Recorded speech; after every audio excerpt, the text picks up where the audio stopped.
Hi there everyone, welcome back to the channel. I'm the GCSE science teacher, and in today's video we're going to be doing a required practical revision session. This is for GCSE Physics. If you do find this video helpful, feel free to like, comment and subscribe. Join our community. Thank you so much if you already have. It's fantastic to have you as part of our community. So the investigation from the exam board, specifically AQA, it says use circuit diagrams to set up and check appropriate circuits to investigate the factors affecting the resistance of electrical circuits. Factors include the length of a wire at constant temperature and combinations of resistors in series and parallel.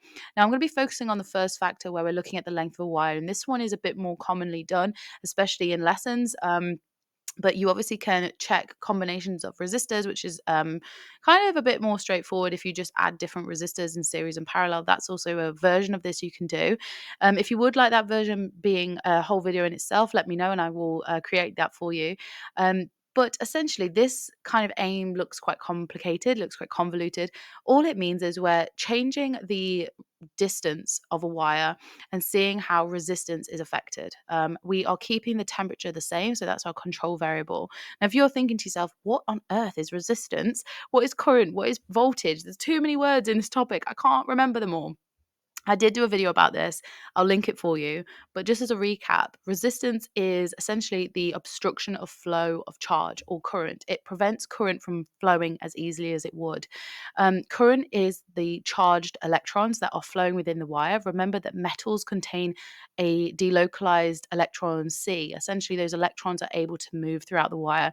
And that movement, that delocalized electron flow, is what allows electricity to move and conduction of electricity to occur. Voltage is just the push or the energy given to those electrons. So as you increase the voltage, you also increase the current and the flow of charge, but resistance brings it back down. So resistance can actually be quite useful. So, if you look at this practical, what sorts of things might you need? What's the apparatus? What's the equipment? Well, you're going to need a meter ruler. You're also going to need a power supply. You're probably going to want to use a 1.5 volt power supply. That way, you're not using too high a voltage because we actually are using a wire that is exposed. It doesn't have any insulation on it, and that can be quite dangerous. It can get quite hot quite easily. And obviously, it's a bit of a risk. So, you don't want to be putting too high a voltage through the circuit. You also want to measure the voltage or the potential difference using a voltmeter and measure the current using an amp meter or an amp device, such as an ammeter. Sticky tape will just keep things in place, especially as we are changing the length. So that is an important thing to do if you need it, and also keeps the actual wire that's exposed on the ruler, so you can keep it nice and flat. You'll also need some crocodile clips, and you'll need a switch. You can, to be honest, just disconnect the circuit by pulling out one of the wires, but this makes it a bit more, I suppose, a bit more finished off. Don't worry if you don't have a switch though. You can just, like I say, disconnect one of the wires. A connecting lead that is insulated, you'll need a couple of those to actually plug into the power supply. And this is all for changing the distance of that wire. If you are investigating different resistors, of course, you'll need a set of resistors to investigate as well.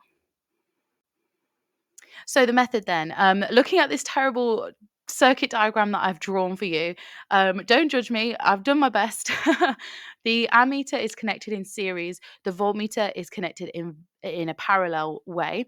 Um, you have to connect it in that way, otherwise you won't get the correct reading. So be very careful of that. Your crocodile clips will be attached to your exposed wire that we're investigating the resistance of.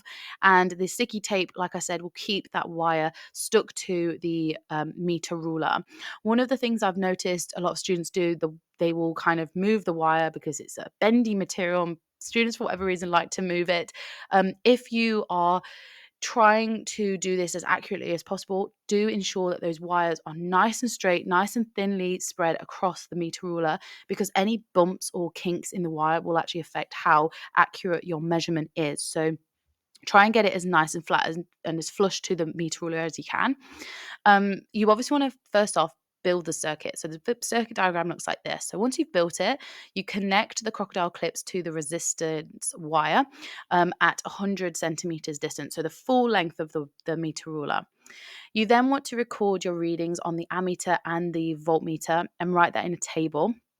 And then what you're going to do is you're going to move one of the crocodile clips down to 90 centimeters. So you've moved it a distance of 10, and you're going to record your ammeter and voltmeter readings and write those down in a table. And you're going to move it down to 80. You're going to move it down to 70 to 60, and you're going to go all the way down in increments of 10 centimeters until you get to a minimum length of 10 centimeters. And you're going to end it there.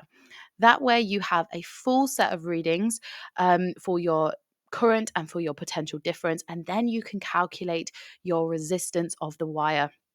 And you are using the equation to do this. Resistance is equal to voltage divided by the current. You then can plot your graph and you can see the results and explain them. One thing I will say, just as health and safety, I know I mentioned this before, but the wire does get very hot. Please keep unplugging it to let it cool down. Have a break if you need to. If you find that it gets too hot, just disconnect it and see if you can change the apparatus, see if things are connected in the right way. You may need to use a lower sort of battery or a lower power supply as well if you are finding it gets too hot. Okay, so here's some data that me and a few students in the past have collected. We have essentially got the length from 100 centimeters down to 10, the potential difference in volts, the current in amps, and the resistance in ohms. I have included the units in the top part of the table in the headings. It's important you do that as well for consistency. The length is what we have changed in this experiment. And that would therefore be the dependent variable. The potential difference is what we've measured, so it would be the independent variable. Resistance, we've calculated this. Remember, our control variable is the temperature, which is why we have to keep unplugging the wire to ensure that the temperature remains constant. That is obviously going to be quite tricky to do. So there is an evaluation aspect there. Something we could do is to create more opportunities for repetition. So we repeat this and calculate the mean average and then utilize that data to work out the resistance. That would make our results a bit more reliable as well. So once we have our data, we can then graphically represent it. As you can see, I have the y-axis, which is resistance in ohms, across to the x-axis, which is the length in centimeters. I have plotted my data. This is a very, very crude diagram, a very rough diagram, showing that as you increase the length, you increase the resistance in the wire, and that's kind of the results you should get. Of course, if I was to do this in a class, I would have my pencil and I would be drawing my graph using that pencil to make it as accurate as possible. And of course, I would make sure that my data points are clearly visible as well, but with very small crosses. I could even do a whole video on graphical drawings. I'm more than happy to do that. I know a few students struggle with that. So if you would like a video on how to draw graphs and get the best marks for it, do let me know in the comments below. So you might be thinking, great, that's our results, but why is that? Why is it as the length increases, the resistance increases? And it's because, well, pause me and have a hypothesis, have a prediction below. Why do you think that is? Okay, so hopefully you've unpaused me, you've got your prediction. The reason is, as those electrons are able to flow through the wire, that delocalized electrons are able to flow, they actually collide with the metal atom. And that can obstruct the flow of their movement and it makes it harder. That increases the resistance of the wire. So as you increase the distance, there is more opportunity for those electrons to collide with the metal atom, and therefore it increases the resistance because there's more things in the way and obstructs their flow, which is why as you increase the distance, you increase the resistance. Did that rhyme? I think it did. Okay then, so that is the end of this video. I hope you enjoyed it. If you did, join us here, subscribe. It'd be great to have you. You can also find more revision resources from me on my Instagram and TikTok, and of course on my YouTube channel here where I cover loads of content about physics, biology, and chemistry.